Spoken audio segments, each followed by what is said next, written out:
जी सत श्री अकाल। मैं राजवीर कौर हाजिर हाँ तुहाडे सामने अपनी पंजाबी की अगली क्लास लैके। और जो अज अपना विषय है बहुत ही महत्वपूर्ण कह लो या इंपोर्टेंट कह लो, काफ़ी। ठीक है, इस तो पहला मैं जो करवाया है वो है किस्सा। इस तो पहला वाली वीडियो जो तुम देखोगे तो ये काफ़ी किस्सा ते बीर।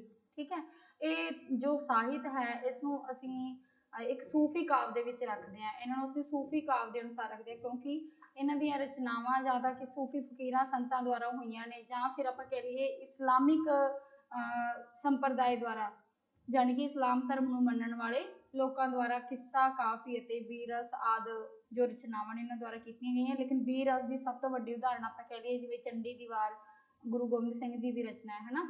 तो अज आप जो पढ़ना है वो है काफ़ी। काफ़ी की है, किस तरह इसकी होंद हुई, ठीक है, और पंजाबी दे विच ये शब्द क्यों प्रयोग किया जाता है या इसकी वरतों क्यों होंदी है और किस रचना नूं असीं काफ़ी साहित्य दे विच रखते हैं। हुण कई बच्चे इस शब्द नूं ईजी तौर पर लै लेंदे आ। काफ़ी का मतलब कई पंजाबी दे विच जे आपां वेखीए तां एक काफ़ी शब्द हुंदा बहुत ज़्यादा, जिवें काफ़ी ज़्यादा मतलब बहुत ज़्यादा है ना। लेकिन इत्थे एक जो काफ़ी शब्द लिखा है वो एक साहित्यिक रचना नूं दर्शाउण वाला शब्द है। तो आप पढ़ते हैं कि काफ़ी की है और किस तरह इसका आरंभ पंजाबी दे विच होया। सब तो पहला आप पढ़ांगे काफ़ी का जन्म सूफी फकीरां दीआं मजलसां दी कुखों होया। जानी कि सूफी फकीर संत सीगे जिहड़े वो मजलसां मतलब महफिलां दे विच बहिंदे सीगे है ना, उत्थे विचार करते सी जां उत्थे कुछ फरमाउंदे सी तां उत्थों मजलसां दे विचों इसका जन्म होया मन्निया जांदा है काफ़ी दा। पंजाब दे दक्षिण पश्चिम विच, इत्थे दक्षिण है, पंजाब दे दक्षिण पश्चिम च पंजाबी च शाह हुसैन काफ़ी लैके आया। जे आपां कह लईए सब तो पहला काफ़ीकार कौन सी, देखो जो कवि हुंदा वो कविता लिखता है, जो किस्साकार हुंदा वो किस्सा लिखता, और जो काफ़ीकार हो गया वो काफ़ी दी रचना करेगा। तो सब तो पहला पंजाबी दे विच जे आपां कह लईए दक्षिण पश्चिमी पंजाब दे जां पंजाबी दे विच कह लईए शाह हुसैन पहले काफ़ीकार होए ने जिन्हां ने काफ़ी नूं जन्म दिता जां काफ़ी दे विच रचनावां कीतियां। अरबी च काफ़ी दा अर्थ है पिछे चलण वाला। अरबी भाषा दे विच जो काफ़ी शब्द है उसका अर्थ लिया जाता है पिछे चलण वाला। छंद दा ओ पद मतलब ओ भाग जो स्थाई होवे मतलब टिकिया होवे ते कविता विच वार-वार आवे। जानी कि वो छंद जिहड़ा बिल्कुल एक ही कविता दे विच एक ही छंद होवे। छंद का मतलब समझते हो, मतलब उपमा छंद उपमा अलंकार रूपक अलंकार ये तो पढ़े सी आपां है ना। छंद जिवें दोहिरा छंद हो गया, सोरठा छंद हो गया, दवैया छंद हो गया, बैत छंद हो गया, मतलब एक ही छंद होवे उस पूरी रचना दे विच, एक पूरी कविता दे विच, एक टोटे दे विच, लेकिन उस छंद का वार-वार दोहराव होना असीं उसनूं की कह दिंदे आ काफ़ी कहा जाता है। काफ़ी छंद नहीं एक काव्य रूप है। तो काफ़ी नूं असीं छंद नहीं कह सकते, एक काव्य रूप मानते हैं। कई कह दिंदे कि काफ़ी एक छंद है, नहीं, काफ़ी छंद नहीं है। काफ़ी दे विच छंद की वरतों की जाती है। सिर्फ काफ़ी की एक कविता का रूप है, मतलब काव्य रूप है। छंद की विशेष मजबूरी हुंदी है, इसकी विशेष मजबूरी थोड़ा जिहा गलत लिखा गया, मैं तुहानूं इत्थे दसदी हां। इहदे विच की है कि जो भी छंद दे विच की है विशेष मजबूरी नहीं आएगा इत्थे। जो आप लाइन कह लीए जो तरतीब कह लियो, तरतीब हुंदी है, ठीक है। आ लाइन कट दो, एक स्पैशल लाइन जो सतर कह लीए, सिर्फ एक सतर सांझे तौर पर उचारण लई रखी जाती है। मौला बख्श कुश्ता अते तेजा सिंह अनुसार काफ़ी गीत की एक किस्म है। जिस तरह तुसीं आधुनिक गीत वेखदे हो या लोक गीत वेखदे हो, वो भी एक काफ़ी की किस्म दे विच मन्निया जाता है। जिवें बुल्ले शाह जी की कॉफ़ी है, जां आपां कह लईए काफ़ी विच उन्होंने जिहड़ी रचना की, नी मैं रांझा रांझा करदी नी मैं आपे रांझा कोई, आखो नी मैनूं धीदो रांझा हीर ना आखो कोई, रांझा मैं विच मैं रांझे विच सानूं होर ख्याल ना कोई, है ना। तो एक जो मैं बोल रही हूँ सतरां, एक काफ़ी दियां सतरां ने बुल्ले शाह जी द्वारा रची हुई काफ़ी ये। और इन्हां सतरां दे विच देखो एक लाइन है जिहड़ी सांझी रख ली जाती है, एक लाइन सांझी रखी गई है, और जो बाकी लाइनां ने वो सतर वाइज विशेष तरीके दे नाल छंदाबंदी के अनुसार रखियां जांदियां, ठीक है। और मौला बख्श कुश्ता और तेजा सिंह जी अनुसार ਕਾਫੀ ਨੂੰ ਇੱਕ ਗੀਤ ਦੇ ਆਧਾਰ ਤੇ ਮੰਨਿਆ ਜਾਂਦਾ ਹੈ, ਯਾਨੀ ਕਿ ਇੱਕ ਗੀਤ ਦੇ ਰੂਪ ਦੇ ਵਿੱਚ ਪੰਜਾਬੀ ਦੇ ਵਿੱਚ ਦੇਖਿਆ ਜਾਂਦਾ ਹੈ। ਵਿਸ਼ਾ, ਕਾਫੀ ਦਾ ਵਿਸ਼ਾ ਕੀ ਹੁੰਦਾ ਹੈ, ਜਾਂ ਕਾਫੀ ਦੇ ਵਿੱਚ ਜੋ ਸਬਜੈਕਟ ਚੁਣਿਆ ਜਾਂਦਾ ਹੈ ਜਿਸ ਵਾਸਤੇ ਕਾਫੀ ਰਚੀ ਜਾਂਦੀ, ਕਾਹਦੇ ਵਾਸਤੇ, ਰੱਬ ਵਾਲੇ ਪਾਸੇ ਲਾਉਣ ਵਾਲੇ ਵਚਨ। ਲੇਕਿਨ ਕਈ ਕਾਫੀਕਾਰਾਂ ਨੇ ਰੱਬ ਦੀ ਭਗਤੀ ਤੋਂ ਇਲਾਵਾ ਪ੍ਰੀਤ ਕਿੱਸਿਆਂ ਦੇ ਵਿੱਚੋਂ ਚੱਕ ਕੇ ਜਾਂ ਨਾਇਕ ਨਾਇਕਾ ਦੇ ਪ੍ਰੇਮ ਨੂੰ ਵੀ ਕਾਫੀਆਂ ਦੇ ਵਿੱਚ ਰਚਨਾ ਕੀਤੀ ਹੈ, ਜਿਵੇਂ ਮੈਂ ਪਹਿਲਾਂ ਸਤਰਾਂ ਬੋਲੀਆਂ ਨੇ ਹਨਾ, ਮੈਨੂੰ ਮੇਰਾ ਰਾਂਝਾ ਪੱਲੇ ਦੇ ਵਿੱਚ ਪਾ ਦੇ, ਮਾਏ ਮੈਂ ਕੁਝ ਹੋਰ ਨਾ ਮੰਗਾ। ਹੁਣ ਇਹਦੇ ਵਿੱਚ ਜੋ ਬੁੱਲੇ ਸ਼ਾਹ ਜੀ ਦੀ ਰਚਨਾ ਹੈ ਤਾਂ ਉਹਨਾਂ ਨੇ ਰਾਂਝੇ ਤੇ ਹੀਰ ਦੀ ਗੱਲ ਕੀਤੀ ਹੈ। ਵਿਸ਼ੇਸ਼ਤਾ ਕੀ ਹੈ ਕਿ ਭਗਤੀ ਦੇ ਬੋਝ ਨੂੰ ਮਹਿਸੂਸ ਨਹੀਂ ਹੋਣ ਦਿੰਦੀ। ਕਾਫੀ ਦੀ ਸਭ ਤੋਂ ਵੱਡੀ ਵਿਸ਼ੇਸ਼ਤਾ ਇਹ ਹੁੰਦੀ ਹੈ, ਜਾਂ ਇਹਦਾ ਗੁਣ ਇਹ ਹੁੰਦਾ ਹੈ ਕਿ ਕਾਫੀ ਪੜ੍ਹਦਿਆਂ ਹੋਇਆ ਲੋਕ ਬੋਰ ਨਹੀਂ ਹੁੰਦੇ, ਜਾਂ ਆਪਾਂ ਕਹਿ ਲਈਏ ਲੋਕਾਂ ਨੂੰ ਪਤਾ ਹੀ ਨਹੀਂ ਲੱਗਦਾ ਕਿ ਉਹ ਪ੍ਰਮਾਤਮਾ ਦਾ ਨਾਮ ਲੈ ਰਹੇ ਨੇ, ਪਰ ਫਿਰ ਵੀ ਉਹ ਪ੍ਰਮਾਤਮਾ ਦਾ ਨਾਮ ਲੈ ਰਹੇ ਹੁੰਦੇ ਨੇ। ਆਤਮਾ ਤੇ ਪ੍ਰਮਾਤਮਾ ਦੇ ਰਿਸ਼ਤੇ ਲਈ ਪਤੀ ਪਤਨੀ ਜਾਂ ਪ੍ਰੇਮੀ ਪ੍ਰੇਮਿਕਾ ਦੇ ਚਿੱਤਰ ਨੂੰ ਵਰਤਿਆ ਜਾਂਦਾ ਹੈ, ਯਾਨੀ ਕਿ ਆਤਮਾ ਅਤੇ ਪ੍ਰਮਾਤਮਾ ਦੇ ਮਿਲਾਪ ਦੋ, ਜੇ ਆਪਾਂ ਕਹਿ ਲਈਏ ਆਤਮਾ ਤੇ ਪ੍ਰਮਾਤਮਾ ਦੇ ਮਿਲਾਪ ਦੀ ਜਦੋਂ ਗੱਲ ਕੀਤੀ ਜਾਂਦੀ ਹੈ, ਜਾਂ ਉਹਨਾਂ ਦਾ ਮਿਲਾਪ ਦੇ ਬਾਰੇ ਕੁਝ ਉਸਾਰਿਆ ਜਾਂਦਾ ਹੈ, ਰਚਿਆ ਜਾਂਦਾ, ਲਿਖਿਆ ਜਾਂਦਾ ਕਾਫੀ ਦੇ ਵਿੱਚ, ਤਾਂ ਉਦਾਹਰਨਾਂ ਦਿੱਤੀਆਂ ਜਾਂਦੀਆਂ ਸਾਡੀ ਆਮ ਜ਼ਿੰਦਗੀ ਦੇ ਵਿੱਚੋਂ। ਪਤੀ ਪਤਨੀ ਦੀ ਉਦਾਹਰਣ ਹੋ ਸਕਦੀ ਹੈ, ਪ੍ਰੇਮੀ ਪ੍ਰੇਮਿਕਾ ਦੀ ਉਦਾਹਰਣ ਹੋ ਸਕਦੀ ਹੈ। ਠੀਕ ਹੈ, ਇਸ ਤਰ੍ਹਾਂ ਜੋ ਕਾਫੀ ਦੇ ਵਿੱਚ ਉਦਾਹਰਨਾਂ ਲਈਆਂ ਜਾਂਦੀਆਂ ਉਹ ਸਾਡੀ ਆਮ ਜ਼ਿੰਦਗੀ ਦੇ ਵਿੱਚੋਂ ਲਈਆਂ ਜਾਂਦੀਆਂ, ਲੇਕਿਨ ਸੰਬੰਧ ਕੀ ਹੁੰਦਾ ਉੱਥੇ, ਆਤਮਾ ਤੇ ਪ੍ਰਮਾਤਮਾ ਦੇ ਰਿਸ਼ਤੇ ਦਾ। ਨੈਕਸਟ ਹੈ ਰੌਚਿਕ ਚਿੰਨ੍ਹ ਪ੍ਰਬੰਧ ਹੁੰਦਾ ਇਹਦੇ ਵਿੱਚ, ਔਰ ਸ਼ੈਲੀ ਦੀ ਰੌਚਿਕਤਾ ਅਤੇ ਦਿਲਚਸਪੀ ਯਾਨੀ ਕਿ ਖਿੱਚ ਹੁੰਦੀ ਹੈ ਇਹਦੇ ਵਿੱਚ ਕਾਫੀ ਦੇ ਵਿੱਚ। ਲੋਕ ਬੋਲੀ ਦੇ ਨੇੜੇ ਹੋਣ ਕਰਕੇ ਇਸ ਨੂੰ ਲੋਕ ਕਾਵਿ ਕਿਹਾ ਜਾਂਦਾ ਹੈ, ਯਾਨੀ ਕਿ ਲੋਕ ਇਸ ਨੂੰ ਆਮ ਪਸੰਦ ਕਰਦੇ ਨੇ। ਸਾਧੂ ਸਿੰਘ ਹਮਦਰਦ ਤੇ ਮਹਿੰਦਰ ਦੋਸਾਂਝ ਨੇ ਕਾਫੀਆਂ ਲਿਖੀਆਂ। ਪੰਜਾਬੀ ਦੀਆਂ ਪਹਿਲੀਆਂ ਕਾਫੀਆਂ ਗੁਰੂ ਗ੍ਰੰਥ ਸਾਹਿਬ ਜੀ ਵਿੱਚ ਮੌਜੂਦ ਹਨ। ਜੇ ਤੁਹਾਨੂੰ ਪ੍ਰਸ਼ਨ ਆ ਜਾਂਦਾ ਹੈ ਕਿ ਪੰਜਾਬੀ ਦੀਆਂ ਸਭ ਤੋਂ ਪੁਰਾਤਨ ਕਾਫੀਆਂ ਕਿਸ ਗ੍ਰੰਥ ਦੇ ਵਿੱਚ ਮੌਜੂਦ ਹਨ, ਤਾਂ ਤੁਸੀਂ ਉੱਥੇ ਆਨਸਰ ਦੇ ਸਕਦੇ ਹੋ, ਸ਼੍ਰੀ ਗੁਰੂ ਗ੍ਰੰਥ ਸਾਹਿਬ ਜੀ ਦੇ ਵਿੱਚ ਪੁਰਾਤਨ ਕਾਫੀਆਂ ਦਰਜ ਹਨ। ਨੈਕਸਟ ਹੈ ਸੂਫੀ ਕਵਿਤਾ, ਵਿਸ਼ਾ ਵਸਤੂ ਦੇ ਪੱਖ ਤੋਂ ਮਹੱਤਵਪੂਰਨ ਹੈ, ਜਾਣੀ ਕਿ ਜੋ ਵੀ ਮੈਂ ਪੜ੍ਹਾ ਰਹੀ ਹਾਂ ਕਾਫੀ ਉਹ ਸੂਫੀ ਕਵਿਤਾ ਦੇ ਰੂਪ ਦੇ ਹੁੰਦੀ ਹੈ। ਇਸ ਨੇ ਪੰਜਾਬੀ ਕਾਵਿ ਦੇ ਖੇਤਰ ਵਿੱਚ ਬਹੁਤ ਭਾਰੀ ਹਿੱਸਾ ਪਾਇਆ ਹੈ। ਰੂਪਕ ਪੱਖ ਤੋਂ ਯਾਨੀ ਕਿ ਰੂਪ ਦੇ ਪੱਖ ਤੋਂ ਵੀ ਸੂਫੀ ਕਵਿਤਾ ਦਾ ਪੰਜਾਬੀ ਸਾਹਿਤ ਵਿੱਚ ਬਹੁਤ ਮਹੱਤਵ ਰੱਖਦਾ ਹੈ, ਜਾਂ ਪੰਜਾਬੀ ਸਾਹਿਤ ਵਿੱਚ ਇਸ ਦਾ ਬਹੁਤ ਮਹੱਤਵ ਹੈ। ਇਹ ਲੇਖਕ ਨੇ ਠੀਕ ਕਿਹਾ ਹੈ, ਜਾਂ ਕਿਸੇ ਲੇਖਕ ਨੇ ਕੀ ਕਿਹਾ ਹੈ ਕਿ ਸੂਫੀ ਕਵੀਆਂ ਸ਼ਲੋਕ, ਸ਼ਬਦ, ਬੈਂਤ, ਛੰਦ, ਕਾਫੀ, ਚੌਪਾਈ, ਝੂਲਣਾ, ਰਬਾਈ, ਸਿਰਫੀ ਅਤੇ ਚੌਂ ਵਰਗੇ ਦੇ ਰੂਪ ਆਪਣੀ ਕਵਿਤਾ ਵਿੱਚ ਵਰਤੇ ਹਨ। ਮਤਲਬ ਅਲੱਗ-ਅਲੱਗ ਤਰ੍ਹਾਂ ਦੇ ਵੈਰਾਈਟੀ ਜਾਂ ਕਿਸਮਾਂ ਕਹਿ ਲਈਏ ਆਪਾਂ, ਕਵੀਆਂ ਨੇ ਇਸ ਦੇ ਵਿੱਚ ਵਰਤੀਆਂ ਹਨ। ਇਹਨਾਂ ਵਿੱਚੋਂ ਸ਼ਲੋਕ ਅਤੇ ਕਾਫੀ ਜ਼ਿਆਦਾ, ਜਾਂ ਆਪਾਂ ਕਹਿ ਲਈਏ ਸ਼ਲੋਕ ਤੇ ਕਾਫੀ ਬਹੁਤ ਜ਼ਿਆਦਾ ਮਸ਼ਹੂਰ ਹੋਏ ਹਨ ਜਾਂ ਪ੍ਰਚਲਿਤ ਹਨ। ਕਾਫੀ ਗਜ਼ਲ ਅਤੇ ਰੁਬਾਈ ਵਾਂਗ ਬਾਹਰੋਂ ਨਹੀਂ ਆਈ, ਯਾਨੀ ਕਿ ਜੇ ਗਜ਼ਲ ਅਤੇ ਰੁਬਾਈ ਇਹ ਅਲੱਗ-ਅਲੱਗ ਸਾਹਿਤ ਰਚਨਾਵਾਂ ਨੇ, ਇਹਨਾਂ ਬਾਰੇ ਤੁਹਾਡੇ ਮੈਟਰ ਵਿੱਚ ਹੈ ਨਹੀਂ, ਲੇਕਿਨ ਮੈਂ ਥੋੜਾ ਜਿਹਾ ਦੱਸ ਦਿੰਦੀ ਹਾਂ ਕਿ ਇਹ ਰਚਨਾਵਾਂ ਜਿਨ੍ਹਾਂ ਨੂੰ ਅਸੀਂ ਵਿਦੇਸ਼ੀ ਭਾਸ਼ਾਵਾਂ ਤੋਂ ਜਾਂ ਵਿਦੇਸ਼ੀ ਸਾਹਿਤ ਤੋਂ ਆਪਣੀ ਪੰਜਾਬੀ ਭਾਸ਼ਾ ਦੇ ਵਿੱਚ ਲਿਆ ਹੈ, ਇਸ ਕਰਕੇ ਜੋ ਕਾਫੀ ਹੈ ਉਹ ਅਸੀਂ ਇਹ ਨਹੀਂ ਮੰਨਦੇ ਕਿ ਉਹ ਵਿਦੇਸ਼ਾਂ ਦੇ ਵਿੱਚੋਂ ਆਈ ਹੈ ਜਾਂ ਵਿਦੇਸ਼ੀ ਭਾਸ਼ਾ ਤੋਂ ਅਪਣਾਈ ਹੈ। ਇਹ ਪੰਜਾਬੀ ਕਵਿਤਾ ਦੇ ਰੂਪਕ ਖੇਤਰ ਦੀ ਮੌਲਿਕ ਚੀਜ਼ ਹੈ, ਮਤਲਬ ਇੱਕ ਆਪਣੀ ਚੀਜ਼ ਹੈ ਪੰਜਾਬੀ ਕਵਿਤਾ ਦੀ। ਡਾਕਟਰ ਮੋਹਨ ਸਿੰਘ ਜੀ ਨੇ ਇਸ ਨੂੰ ਰਾਗਣੀ ਕਿਹਾ ਹੈ। ਇੱਕ ਪ੍ਰਸਿੱਧ ਲੇਖਕ ਨੇ ਕੀ ਕਿਹਾ ਹੈ, ਹੁਣ ਇੱਥੇ ਲੇਖਕ ਦਾ ਨਾਮ ਨਹੀਂ ਹੈ ਲੇਕਿਨ ਆਪਾਂ ਫਿਰ ਵੀ ਪੜਾਂਗੇ। ਜਿਵੇਂ ਭੋਜਨ ਜਾਂ ਸ਼ਬਦ ਵੱਖ-ਵੱਖ ਰਾਗਾਂ ਰਾਗਣੀਆਂ ਵਿੱਚ ਲਿਖੇ ਜਾਂਦੇ ਰਹੇ ਹਨ, ਇਵੇਂ ਹੀ ਸੂਫੀ ਕਵੀ ਕਾਫੀਆਂ ਵੱਖ-ਵੱਖ ਰਾਗਾਂ ਰਾਗਣੀਆਂ ਵਿੱਚ ਲਿਖਦੇ ਜਾ ਰਹੇ ਹਨ।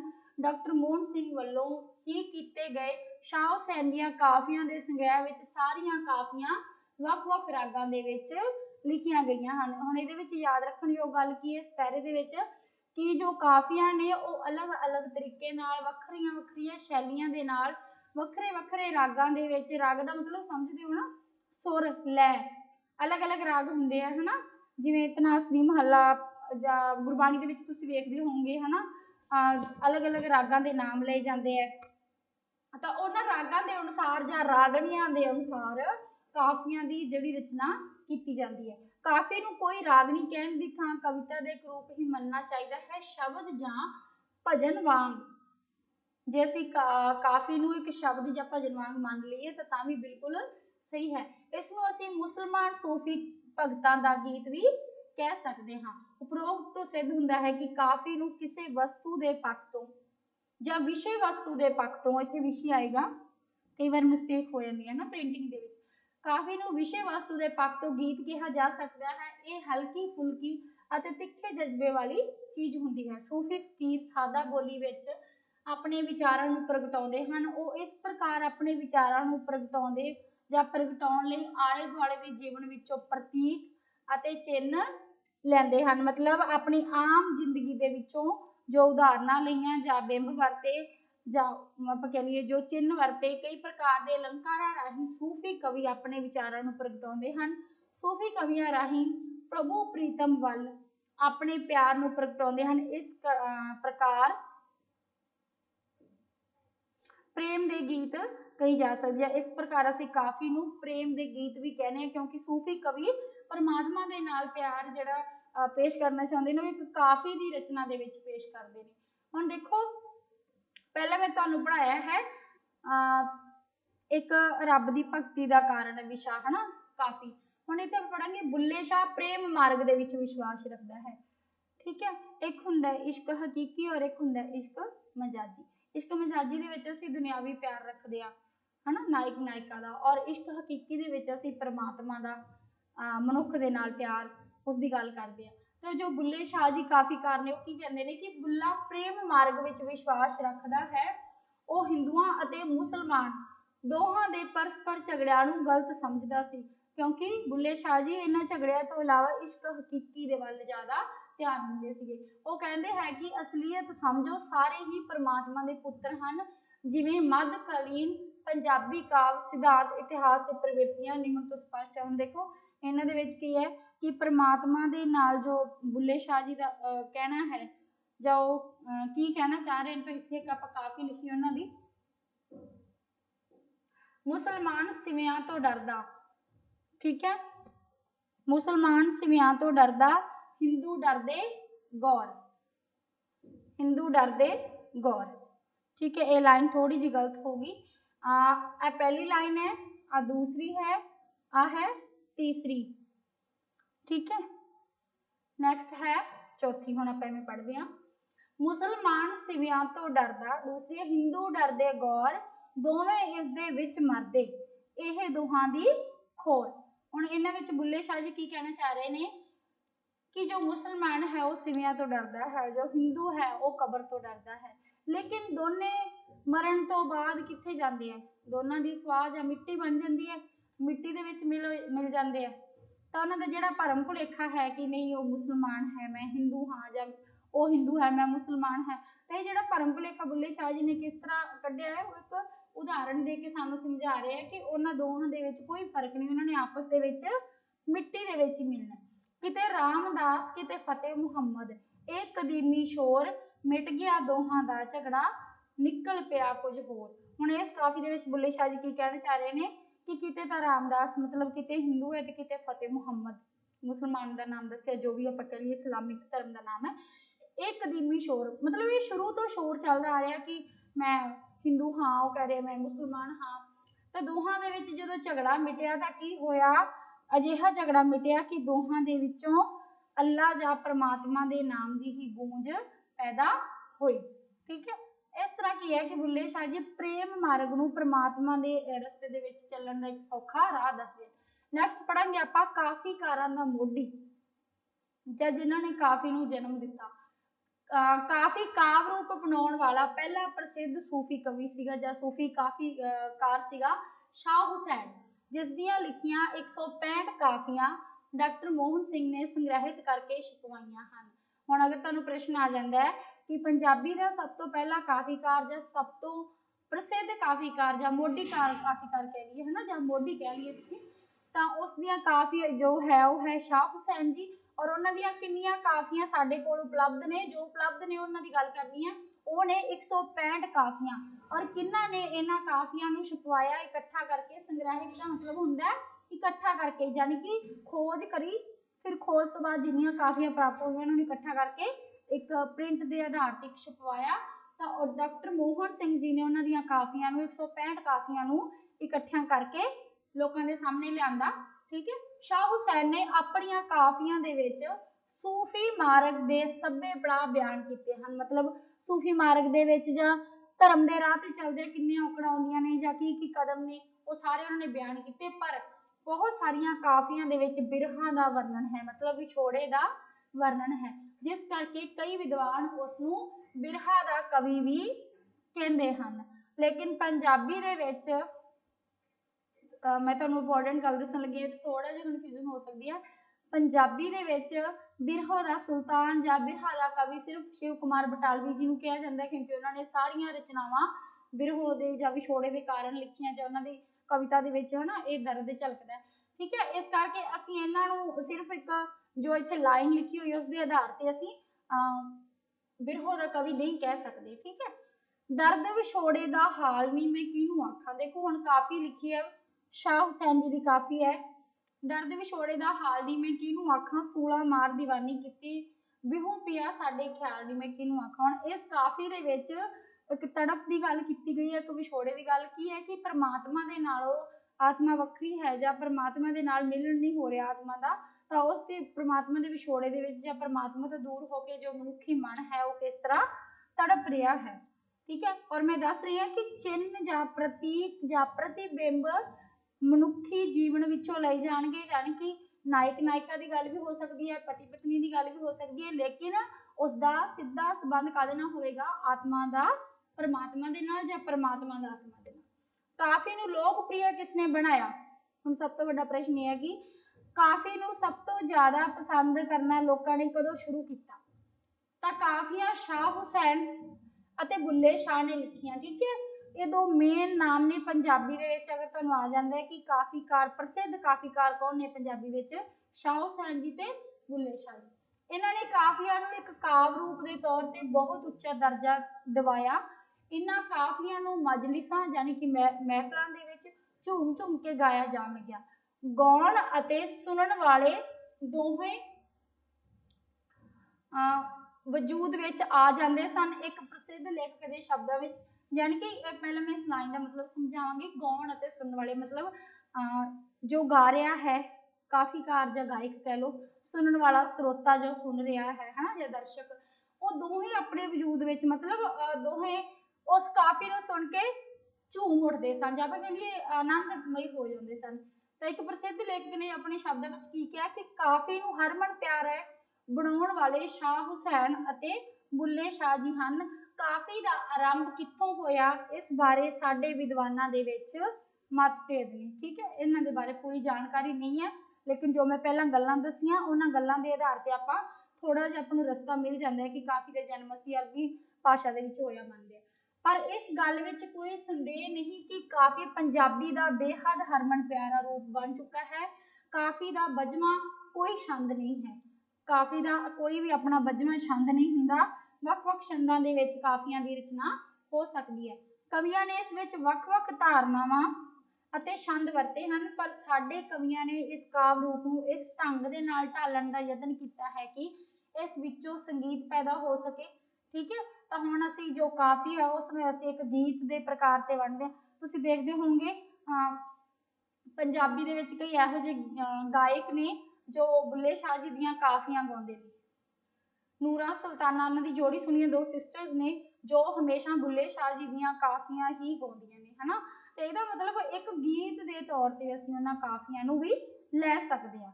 ਠੀਕ ਹੈ, ਤਾਂ ਜੋ ਆਪਾਂ ਕਹਿ ਲਈਏ ਹੋਰ ਵੀ ਕਈ ਨਾਮ ਨੇ ਹਨ ਪੰਜਾਬੀ ਦੇ ਵਿੱਚ, ਮੈਨੂੰ ਹੁਣ ਇੱਕ ਵਾਰੀ ਤਾਂ ਯਾਦ ਨਹੀਂ ਆ ਰਿਹਾ, ਮੈਂ ਦੁਬਾਰਾ ਰਿਪੀਟ ਕਰਾਂਗੀ ਫਿਰ ਕਿ ਕਿਹੜੇ ਕਿਹੜੇ ਗਾਇਕ ਨੇ ਜੋ ਸੂਫੀ ਕਾਵਿ ਨੂੰ ਜ਼ਿਆਦਾ ਮਹੱਤਵ ਦਿੰਦੇ ਨੇ।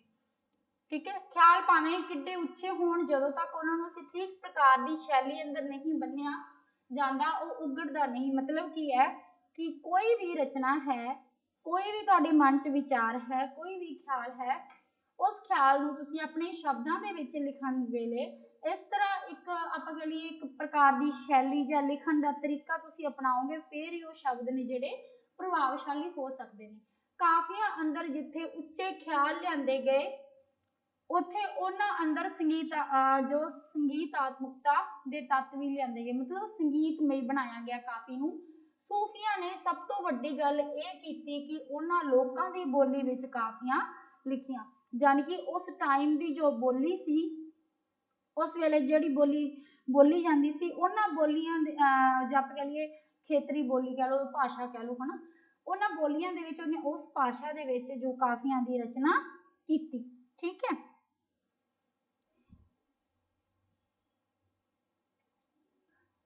नैक्सट है, ਜਦੋਂ ਕਾਫੀਆਂ ਦੀ ਅਖੀਰੀ ਸਤਰ ਨੂੰ ਬਾਰ-ਬਾਰ ਦੁਹਰਾਇਆ ਜਾਂਦਾ ਹੈ ਤਾਂ ਉਸ ਨਾਲ ਗਾਉਣ ਅਤੇ ਸੁਣਨ ਵਾਲਿਆਂ ਨੂੰ ਸਵਾਦ ਆਉਂਦਾ ਹੈ, ਮਤਲਬ ਆਨੰਦ ਮਿਲਦਾ ਹੈ ਅਤੇ ਸੰਗੀਤਾਤਮਕਤਾ ਵਿੱਚ ਵੀ ਵਾਧਾ ਹੁੰਦਾ ਹੈ। ਚਿੰਨ੍ਹ ਅਤੇ ਅਲੰਕਾਰ ਵੀ ਆਮ ਜੀਵਾਂ ਵਿੱਚੋਂ ਲਏ ਗਏ ਹਨ, ਜਾਂ ਆਮ ਜੀਵਨ ਵਿੱਚੋਂ ਕਰ ਲਓ, ਇੱਥੇ ਜੀਵਨ ਦੇ ਵਿੱਚੋਂ ਲਏ ਗਏ ਹਨ।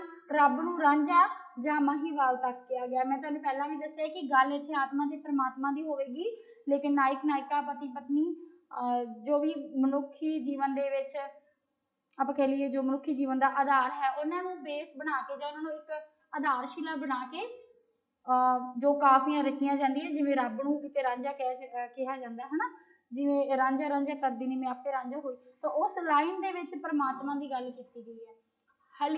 अली हैदर ने सिरफिया विच अपनी कविता लिखी, पर वो काफियां दे वांग लोकप्रिय ना हो सकिया। हुण इत्थे सिरफिया की गल आई है, लेकिन सिरफिया तुहाडे विषय दे विच नहीं हैं, इसलिए मैं इन्हां बारे नहीं दसांगी। ठीक है। और जो काफियां की आपां गल कर रहे हैं, इस करके जो काफियां वो सिरफिया के नालों गजल के नालों ज़्यादा महत्वपूर्ण ने, जां ज़्यादा आपां कह लईए लोकप्रिय होईयां। शाह हुसैन की कविता दे विच संगीतात्मकता अते चिन्ह दोवें मौजूद ने। शाह हुसैन जी मोढी सन काफी दे, तो उन्होंने जो मुढ़ बन्निया जां उन्होंने जो रचना की, तो उस दे विच इह चीज़ का होना बहुत जरूरी सी, नहीं तो यह जो काफी सी इसकी रचना अधूरी रहनी सी, है ना। इहदे विच संगीत भी है ते चिन्ह दोवें मौजूद ने। शाह हुसैन की कविता दे विचों संगीतात्मकता जां काफी दे विचों संगीत डुल डुल पैंदा है, पढ़न वाला स्वाद हो जाता है, पर जेकर उसदियां काफियां गाईयां जान तां गाउण वाला वजूद विच आ जाता है। मतलब ये काफियां इन्नियां क हसीन ने जां इन्नियां क रंगीन कह लो कि जो गाउंदा है और जो सुनदा है दोनों नूं पूरा आनंद का एहसास हुंदा है। जिवें आ देखो, नी माए मैनू खेड़ियां दी गल ना आप, रांझन मैंडा मैं रांझन दी, खेड़ियां दी कुड़ी चाक जंगल जंगल फिरां डुरेंदी, अजे ना मिलिया महिवाल नी मैं किनू आखां। ठीक है। इस काफी नूं अगर गाया जावे, इस काफी नूं अगर संगीतात्मकता के तौर पर गाया जाए, इत्थे किनू आखां, ठीक है, तो इस एक वखरा संगीत पैदा होता है, जिस नाल जो सुनन वाला है उसके आनंद का कोई टिकाणा नहीं रहिंदा, जां आपां कह लईए उसका जो सहज स्वाद है वह बढ़ जाता है। कवि शाह हुसैन ने अपनी कविता विच कई थाएं उत्ते रब्बी मेहर उत्ते भी भरोसा दर्शाया है। वो दुनिया नूं नाशवान दस्या है, जो उसने दुनिया नूं नाशवान दस्या है। सच्चे रब्बी प्रेम बारे शाह हुसैन मस्ती विच झूम के की आखदे हन, रहीए वो नाल सज्जन दे, रहीए वो लख लख बदियां ते सौ सौ ताने, सबो सिर ते सहीए वो। हुण इस काफी दे विच शाह हुसैन जी की कहना चाह रहे हैं कि चाहे जिन्ने भी मर्जी ताने सुनने पै जान, लेकिन वो परमात्मा की शरण दे विच, परमात्मा के चरणों के नाल वो जुड़िया ही रहेगा। हुण इहदे विच की है कि वो संसार नूं नाशवान मनदा है, लेकिन परमात्मा सदीवी रहण वाली चीज़ उसने दर्शाई है। शाह हुसैन ने हीर रांझे का चिन्ह बहुत वरत्या है। वो पहला कवि है जिसने इस प्यार कहानी दीयां उदाहरणां अध्यात्मक प्यार दे बयान दे लई वरतियां हन। मैं पहला भी दस्सिया, एक हुंदा इश्क मजाजी और दूसरा हुंदा इश्क हकीकी। इश्क मजाजी किसी भी दुनियावी चीज़ दे नाल हो सकता है, ठीक है, किसी भी दुनियावी चीज़ दे नाल, मतलब आम जीवन दे विच, ठीक है, संसार की किसी भी वस्तु के नाल हो सकता है, लेकिन अध्यात्मक इश्क का मतलब है परमात्मा के नाल प्यार। ठीक है। तो इहदे विच की है कि जो शाह हुसैन जी ने उन्होंने जो इश्क हकीकी इश्क मजाजी है, यानी कि जो मनुखी जीवन दीयां प्रेम कहानियां ने उन्हां दी उदाहरण दे के इश्क हकीकी की गल की है, मतलब अध्यात्मक प्यार की गल की है कि परमात्मा की उस्तत करनी चाहिए है, परमात्मा के नाल जुड़ना चाहिए है। मुड़ मुड़ रब नूं रांझा कहता है ते मनुख शरीर नूं जां मनुख नूं की दसदा है हीर। कई बच्चे की करते हैं, इन्हां काफियां नूं पढ़ तां लैंदे आ, पर वो एवें पढ़ते हैं कि बस ये तां हीर रांझे बारे लिखी हुई है। रजे हरेक चीज़ कई बार जो असीं सोचते वो नहीं हुंदी, कई बार जो दिस रहा हुंदा वो नहीं हुंदा, है ना। इस करके जो भी इत्थे काफी दे विच लाइनां आ रही ने वो सिर्फ परमात्मा की प्रशंसा, परमात्मा के दुख विच, परमात्मा के विछोड़े विच, परमात्मा नूं मिलण दी तांग, ठीक है। और जो उदाहरणा दे रखियां ने हीर रांझा सोहनी मेवाल सस्सी पुन्नू, ये सिर्फ उदाहरणा ने जिथे सस्सी पुन्नू का मतलब है पुन्नू उथे परमात्मा है और सस्सी कौन है मनुख, यानी कि इत्थे रांझा रब है ते मनुख नूं की किया गया है हीर। प्यारे बिन राती होइयां वड्डियां रांझा जोगी मैं जोगियाणी कमली कर कर छड्डियां, ठीक है। इहदे विच की है कि इस जो काफी है इहदे विच की है कि जो भी पढ़ेगा इस काफी या जो भी रीड करेगा मान लो, ठीक है। तो हुण प्यारे बिन राती होइयां मतलब की है कि परमात्मा दे बिना जड़ियां रातां ने वो वड्डियां हो गईयां, ठीक है। प्यारे बिन राती होइयां वड्डियां आ इत्थों तक है, ठीक है। रांझा जोगी मैं जुगियानी मतलब परमात्मा का जोगी और मनुख की है जुगियानी के रूप दे विच अपने आप नूं बयान कर रहा है। कमली कर कर छड्डियां मतलब परमात्मा दे मिलाप तो बिना जो मनुखी आत्मा है वो तड़प रही है। शाह हुसैन की कविता काविक गुणा नाल भरपूर, ठीक है। शाह हुसैन की कविता विच सही अर्थां दे विच काविकता है मतलब कविता के बहुत सारे तत्व मौजूद ने, यह उच्च दर्जे की कविता है। इस विच संगीत भी है, अलंकार भी, चिन्ह भी ते उच्चे भाव भी मतलब फीलिंग भी जिन्होंने कह दिंदे हो। शाह हुसैन ने रब्बी इश्क, मध्यकालीन पंजाबी काव्य सिद्धांत, इतिहास ते प्रवृत्तियों उपर जोर दिता है, ठीक है। वधिया कविता वो हुंदी है जिस विच रब्बी इश्क ते उसदे संबंध दे विच जबरदस्त वलवला होवे। वलवला का मतलब हुंदा है कि एक स्थाईपन इहो जिहा आ जांदा है कि जिथे असीं उस चीज़ नूं मन्नण लग जांदे हां, जिवें कि जो भी असीं लाइनां पढ़ रहे हैं हीर रांझे बारे असीं उस चीज़ नूं पढ़ रहे हैं, महसूस कर रहे हैं कि मनुख वास्ते परमात्मा की प्राप्ति क्यों जरूरी है, ठीक है, जां किस लई जरूरी है। तो यह हो गया वलवला, जबरदस्त वलवला आना मतलब एक स्थाई भाव आ जाना। शाह हुसैन की कविता विचों वधिया उदाहरण असीं दे रहे हैं जां आपां कह लईए वेखदे हैं। नैक्सट उदाहरण पाइए जिवें है रब्बा मेरे हाल दा महरम तू रहाओ, ठीक है। इत्थे ठहराओ जिन्हों आपां कह दिंदे मतलब रुकना है इत्थे। अंदर तू है बाहर तू है रोम रोम विच तू है ताना तू है बाणा सब कुछ मेरा तू। परमात्मा दे नाल जो शाह हुसैन जी अपनी लिव लाई बैठे ने जां उन्होंने जो भी परमात्मा दे नाल रह के महसूस कर रहे हैं वो सारा कुछ इत्थे बयान कर रहे हैं।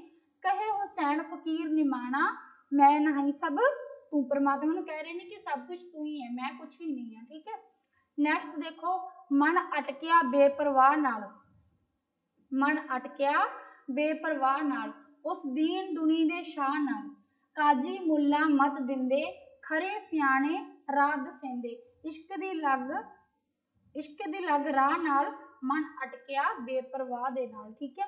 इन्हां लाइनां दे विच की कह रहे हैं कि जो मेरा दिल है वो सिर्फ परमात्मा दे नाल लग्या होया है, ठीक है। जां लोग जिथे जो इत्थे गल होई है ना काजी मुल्ला मत दिंदे, ये मतलब जो दुनियावी लोग ने उसको समझा रहे हैं कि राह बड़ा औखा है तो वापस मुड़िया इस राह ते नहीं चल सकता, लेकिन वो फिर भी कह रहे हैं कि मेरा जो दिल है वो बेपरवाह दे नाल ही लग्या होया है। बेपरवाह कौन है? परमात्मा। नैक्सट है साईं जिनांदड़े वल तिन्हां नूं गम कहंदा वे लोको, इत्थे सी गम कहंदा वे लोको, ठीक है, मतलब किहो जिहा गम।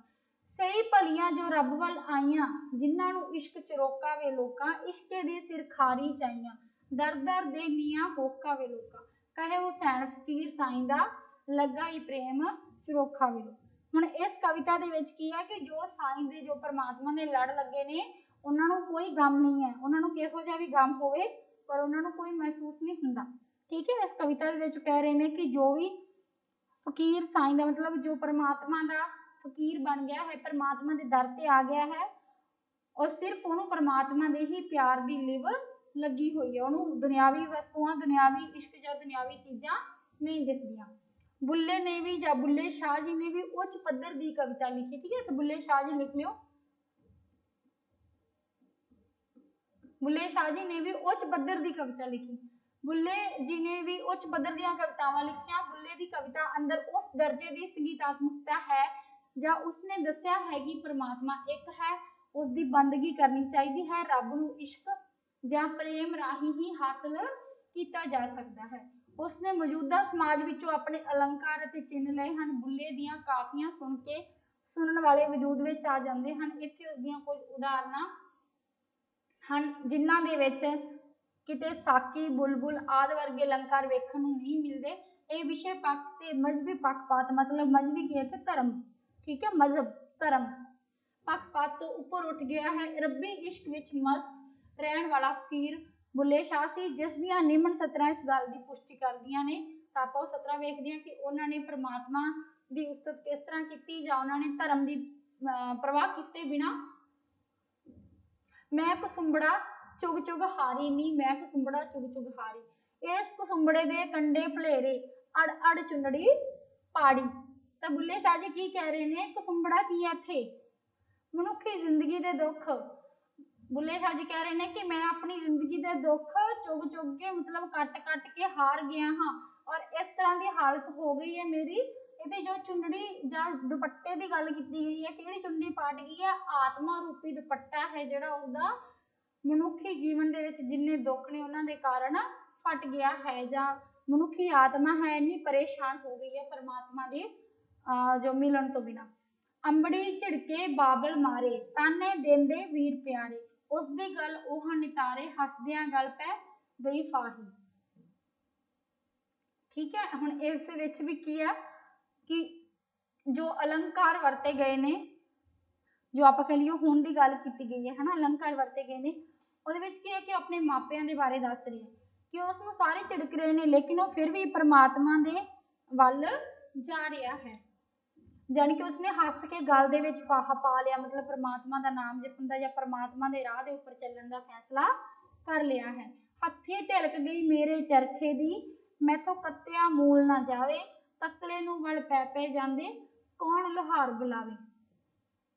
ਹੁਣ ਅਲੱਗ ਕਵਿਤਾ ਹੈ, ਇਸ ਦੇ ਵਿੱਚ ਕੀ ਹੈ, ਇਸ ਕਾਫੀ ਦੇ ਵਿੱਚ ਬੁੱਲੇ ਸ਼ਾਹ ਜੀ ਕਹਿ ਰਹੇ ਨੇ ਕਿ ਹੱਥੀ ਢਿਲਕ ਗਈ ਮੇਰੇ ਚਰਖੇ ਦੀ, ਮੈਥੋਂ ਕੱਤਿਆ ਮੂਲ ਨਾ ਜਾਵੇ, ਮਤਲਬ ਉਹ ਕਹਿੰਦੇ ਕਿ ਮੇਰੀ ਆਤਮਾ ਇੰਨਾ ਥੱਕ ਚੁੱਕੀ ਹੈ ਰਾਤ ਦਿਨ ਕੰਮ ਕਰਕੇ, ਜੋ ਵੀ ਮੈਂ ਮਨੁੱਖੀ ਜੀਵਨ ਦੇ ਵਿੱਚ ਮੈਨੂੰ ਕਾਰਜ ਮਿਲਿਆ ਹੈ ਜਾਂ ਜੋ ਵੀ ਮੈਂ ਇਸ ਦੁਨੀਆ ਦੇ ਵਿੱਚ ਆਇਆ ਹਾਂ, ਠੀਕ ਹੈ, ਸੱਚ ਬੋਲਣਾ, ਝੂਠ ਬੋਲਣਾ, ਦੁੱਖ ਸੁੱਖ ਦੇ ਵਿੱਚ ਸ਼ਾਮਿਲ ਹੋਣਾ, ਕਿਸੇ ਦਾ ਦੁੱਖ ਮਨਾਉਣਾ ਜਾਂ ਕੋਈ ਵੀ ਕਹਿ ਲਓ ਤੁਸੀਂ, ਕੋਈ ਵੀ ਜੋ ਆਪਣੇ ਜੀਵਨ ਦੇ ਵਿੱਚ ਵਾਰ-ਵਾਰ ਰੋਜ਼ ਚੀਜ਼ਾਂ ਹੁੰਦੀਆਂ ਨੇ, ਠੀਕ ਹੈ, ਉਹਨਾਂ ਨੇ ਦੱਸਿਆ ਕਿ ਇਹ ਜੋ ਆਤਮਾ ਹੈ ਉਹ ਚਰਖੇ ਦੀ ਹੱਥੀ ਦੇ ਵਾਂਗ ਹੈ ਕਿ ਜੋ ਮੇਰੇ ਹੱਥਾਂ ਦੇ ਵਿੱਚੋਂ ਨਿਕਲ ਰਹੀ ਹੈ ਔਰ ਮੈਂ ਤੋਂ ਕੱਤਿਆ ਮੂਲ ਨਾ ਜਾਵੇ, ਮਤਲਬ ਮੇਰਾ ਹੁਣ ਆਪਦੇ ਆਪ ਦੇ ਵਿੱਚ ਜੀਵਨ ਬਤੀਤ ਕਰਨ ਦਾ ਮਨ ਨਹੀਂ ਹੋ ਰਿਹਾ। ਤਕਲੇ ਨੂੰ ਵਲ ਪੈ ਪੈ ਜਾਂਦੇ ਕੌਣ ਲੋਹਾਰ ਬੁਲਾਵੇ, ਤਕਲਾ ਕੀ ਹੈ ਇੱਥੇ, ਮਨ, ਜੋ ਮਨ ਹੈ ਮੇਰਾ ਉਹ ਕਹਿੰਦੇ ਇਹ ਇਸ ਤਰ੍ਹਾਂ ਭੱਜ ਰਿਹਾ ਹੈ, ਠੀਕ ਹੈ। ਹੁਣ ਇੱਥੇ ਲੋਹਾਰ ਕੌਣ ਹੈ, ਪਰਮਾਤਮਾ, ਕਿ ਕੌਣ ਪਰਮਾਤਮਾ ਨੂੰ ਦੱਸੇ ਕਿ ਜੋ ਮੇਰਾ ਮਨ ਹੈ ਉਹ ਇਸ ਦੁਨਿਆਵੀ ਵਸਤੂਆਂ ਦੇ ਵਿੱਚ, ਦੁਨਿਆਵੀ ਚੀਜ਼ਾਂ ਦੇ ਵਿੱਚ ਨਹੀਂ ਟਿਕ ਰਿਹਾ। ਨੈਕਸਟ ਹੈ ਸੱਚ ਬੋਲਣਾ ਔਖਾ ਹੁੰਦਾ। ਹੁਣ ਬੁੱਲੇ ਸ਼ਾਹ ਜੀ ਦੀਆਂ ਕਈ ਰਚਨਾਵਾਂ ਦੇ ਵਿੱਚ ਇਹੋ ਜਿਹੀਆਂ ਵੀ ਰਚਨਾਵਾਂ ਨੇ ਜਿਨ੍ਹਾਂ ਦੇ ਵਿੱਚ ਅਟਲ ਸੱਚਾਈ ਵੀ ਬਿਆਨ ਕੀਤੀ ਜਾਂਦੀ ਹੈ। ਸੱਚ ਬੋਲਣਾ ਔਖਾ ਹੁੰਦਾ ਹੈ। ਬੁੱਲੇ ਸ਼ਾਹ ਜੀ ਕਹਿੰਦੇ ਹਨ ਕਿ ਸਮਾਜ ਵਿੱਚ ਲੋਕ ਝੂਠ ਬੋਲਦੇ ਹਨ, ਸੱਚ ਹਮੇਸ਼ਾ ਕੌੜਾ ਹੁੰਦਾ ਹੈ, ਠੀਕ ਹੈ। ਬੁੱਲੇ ਸ਼ਾਹ ਜੀ ਸਮਝਦੇ ਹਨ ਕਿ ਸੱਚ ਬੋਲਣ ਨਾਲ ਵਿਅਕਤੀ ਦੀ ਸਮਾਜਿਕ ਹਾਲਤ ਖਰਾਬ ਹੋ ਸਕਦੀ ਹੈ, ਪਰ ਬੁੱਲੇ ਸ਼ਾਹ ਜੀ ਸੱਚ ਬੋਲਣ ਦੀ ਹੀ ਪ੍ਰੇਰਨਾ ਦਿੰਦੇ ਹਨ। ਕਈ ਵਾਰ ਕੀ ਹੁੰਦਾ ਹੈ ਕਿ ਇਹੋ ਜਿਹਾ ਸੱਚ ਹੁੰਦਾ ਹੈ ਕਿ ਜੋ ਅਸੀਂ ਦੱਸਦੇ ਹਾਂ ਤਾਂ ਸਾਡੇ ਆਲੇ ਦੁਆਲੇ ਅਜਿਹਾ ਖਿਲਾਰਾ ਖਿਲਰ ਜਾਂਦਾ ਹੈ ਤੇ ਜਿਹਨੂੰ ਕਹਿ ਲਓ ਅਜਿਹਾ ਰੌਲਾ ਪੈ ਜਾਂਦਾ ਜਿਹੜਾ ਸਾਡੇ ਤੋਂ ਨਹੀਂ ਸੰਭਾਲਿਆ ਜਾਂਦਾ। ਤਾਂ ਬੁੱਲੇ ਸ਼ਾਹ ਜੀ ਦੇਖੋ ਇਸੇ ਤਰ੍ਹਾਂ ਹੀ ਕਹਿ ਰਹੇ ਨੇ, ਆ ਤੁਸੀਂ ਸੁਲਤਾਨਾ ਨੂਰਾਂ ਦੀ ਜਵਾਨੀ ਵੀ ਇਹ ਕਾਫੀ ਸੁਣੀ ਹੋਊਗੀ, ਨਹੀਂ ਸੁਣੀ ਤਾਂ ਤੁਸੀਂ ਸੁਣ ਸਕਦੇ ਹੋ YouTube ਤੇ, ਠੀਕ ਹੈ, ਕਿਉਂਕਿ ਅਗਰ ਕਾਫੀ ਬਾਰੇ ਜਾਣਨਾ ਹੈ ਤਾਂ ਤੁਹਾਨੂੰ ਇਸ ਬਾਰੇ ਹੋਰ ਪੜ੍ਹਨਾ ਪਵੇਗਾ। ਝੂਠ ਆਖਾਂ ਤਾਂ ਕੁਝ ਬਚਦਾ ਏ, ਸੱਚ ਆਖਾਂ ਭਾਂਬੜ ਮੱਚਦਾ ਏ, ਜੀ ਦੋਹਾਂ ਗੱਲਾਂ ਤੋਂ ਜੱਚਦਾ ਏ, ਚੱਕ ਚੱਕ ਕੇ ਜੀਭਾ ਕਹਿੰਦੀ ਹੈ ਮੂੰਹ ਆਈ ਬਾਤ ਨਾ ਰਹਿੰਦੀ ਹੈ। ਬੁੱਲੇ ਸ਼ਾਹ ਜੀ ਕੀ ਕਹਿੰਦੇ ਕਿ ਜੇ ਮੈਂ ਝੂਠ ਬੋਲਦਾ ਹਾਂ ਤਾਂ ਮੇਰਾ ਕੁਝ ਬਚ ਜਾਂਦਾ, ਮਤਲਬ ਮੇਰੀ ਜੋ ਸਮਾਜਿਕ ਹਾਲਤ ਹੈ, ਜੋ ਮੇਰੀ ਸਮਾਜ ਦੇ ਵਿੱਚ ਇੱਕ ਠੁੱਕ ਹੈ ਉਹ ਮੇਰੀ ਬਚ ਜਾਂਦੀ ਹੈ। ਸੱਚ ਆਖਾਂ ਭਾਂਬੜ ਮੱਚਦਾ, ਲੇਕਿਨ ਜੇ ਮੈਂ ਬਿਲਕੁਲ ਸੱਚ ਬੋਲਦਾ ਹਾਂ ਤਾਂ ਆਸੇ ਪਾਸੇ ਦੇ ਲੋਕ ਨੇ ਜੋ ਮੈਨੂੰ ਨਹੀਂ ਟਿਕਣ ਦਿੰਦੇ। ਜੀ ਦੋਹਾਂ ਗੱਲਾਂ ਤੋਂ ਜੱਚਦਾ, ਉਹ ਕਹਿੰਦੇ ਮੇਰਾ ਮਨ ਦੋਹਾਂ ਗੱਲਾਂ ਤੋਂ ਜੱਚ ਰਿਹਾ, ਮੇਰਾ ਮਨ ਕਰ ਰਿਹਾ ਕਦੇ ਤਾਂ ਕਹਿ ਰਿਹਾ ਸੱਚ ਬੋਲ ਦੋ ਔਰ ਕਦੇ ਕਹਿ ਰਿਹਾ ਝੂਠ ਬੋਲ ਦੋ। चुक चुक के जीभा कहती है, इत्थे सीगा झक झक के, चुक चुक के नहीं, इत्थे आ मात्रा नहीं लगी हुई नीचे, झक झक के जीभा कहती है, मतलब मेरी जिहड़ी जीभ है वार वार स्वाद लै लै के मैनू कह रही है, की कह रही है, मुंह आई बात ना रहिंदी है, जीभ मेरी कह रही है कि जो मुंह दे विच गल आ गई वो नहीं रहनी, वो बाहर निकल के ही रहेगी, चाहे सच बोलो चाहे झूठ बोलो। ठीक है, नेक्स्ट है निमाजा रोजे आद बारे बुल्ले शाह जी ने शरेआम विरोधता की है। ठीक है, क्योंकि वो शरीयत का विरोध करता सी, वो भी अल्लाह नूं प्राप्त करना चाहता सी, पर रब्बी इश्क के माध्यम दे नाल। बुल्ले शाह जी का विचार सी कि नमाजा रखण नाल, रोजे रखण नाल, वर्त रखण नाल परमात्मा नहीं मिलता, कि परमात्मा नूं पाउणा है तां परमात्मा दे नाल प्रेम करना पवेगा। ठीक है, बुल्ले ने वख-वख स्टेजां भी दसियां जिन्हां दे चल के सूफी इश्क दे मार्ग ते तुर के अपने जीवन के उद्देश्य को प्राप्त किया जा सकता है। शाह हुसैन ते बुल्ले शाह दोहां दियां कवितावां सही अर्थां दे विच उच्च कविता है। ठीक है जी, और दोहां ने उच्च दर्जे दियां काफियां लिखियां हैं जिन्हां अंदर काव्यता भी मिलती है। ठीक है, सानू कई भी इस तरह जिवें शाह हुसैन जी दे मैं थोड़ा जिहा दस दिंदी हां, रांझन रांझन मैनू आखो हीर ना आखो कोई, है ना। हुण इस तरह दी रचनावां दे विच की है कि जो शाह हुसैन जी ने वो परमात्मा ते आत्मा दे मेल की गल कर रहे हैं, वो कह रहे हैं कि जो मेरा वजूद कुछ नहीं है, मैं सिर्फ परमात्मा जो मेरे मन के अंदर बैठा है, सिर्फ वो कारण ही मैं मनुख हाँ। अगर परमात्मा मैनू अपने चरणों के विच ला लैंदा तो मेरा जो वजूद है वो बिल्कुल खत्म हो जाता है। नैक्सट बुल्ले शाह जी के देखो, हीर रांझन दे हो गए मेले, भुली ही डुडेंदी बेले रांझन यार। ठीक है, अगे नैक्सट है मैनू सुध बुध नहीं सार। हुण इहदे विच की है कि परमात्मा अगर तुहानू अपने अंदरों ही मिल जाता है, ठीक है, परमात्मा की प्राप्ति मनुख अपने अंदरों ही कर लेंदा है, तो उसनू बाहर किते भी रब नू लभण की लोड़ नहीं पैंदी। जिस करके बुल्ले शाह जी ने नमाज़ां ते रोज़ियां का विरोध किया सी, उन्हां दे अनुसार जो परमात्मा है वो अपने मन के अंदर वसदा है। इस करके उन्होंने अपनियां काफियां दे विच जो इश्क मिजाजी तो लैके इश्क हकीकी की पौड़ी दे वल एक जब कह लीए पड़ाव दस्या है, एक रास्ता दस्या है परमात्मा नूं पाउण दा। ठीक है, तो इस तरह जो मैं काफियां बारे तुहानूं दस्सिया, तुसीं इस चंगी तरह होर पढ़ सकते हो। ठीक है, अगर काफियां दी होर उदाहरणां देखणियां तो तुसीं जो भी यूट्यूब पे मैं नूरा सुल्ताना दी जो दो सिस्टर्स ने, है ना, नूरा सुल्ताना, उन्हां दे विच वो सारियां बुल्ले शाह जी दियां काफियां जो गाउंदियां ने जां शाह हुसैन जी दियां काफियां बयान करदियां ने, तुसीं उत्थों उन्हां दियां नवीं नवीं उदाहरणां लैके उन्हां काफियां नूं तुसीं चंगी तरह देख के सुन के उन्हां दी व्याख्या करके तुसीं समझ सकदे हो कि काफी की है और इस दे विच किस तरह संगीत पाया हुआ है। ठीक, सो इस तरह मेरी अज की वीडियो खत्म हुंदी है। सत श्री अकाल।